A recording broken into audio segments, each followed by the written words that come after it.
is fried chicken. Karaage, Karaage.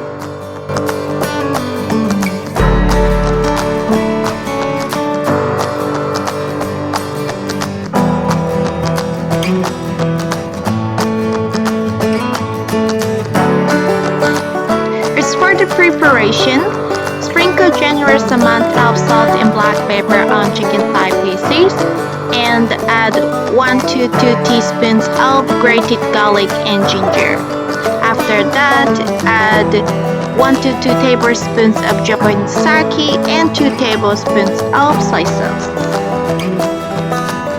Finally, marinate and put it in the refrigerator.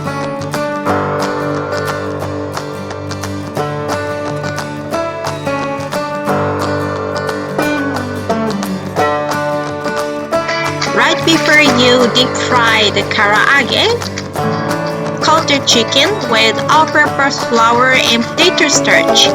Some people mix the flour and starch beforehand, but in my recipe, use the all-purpose flour first.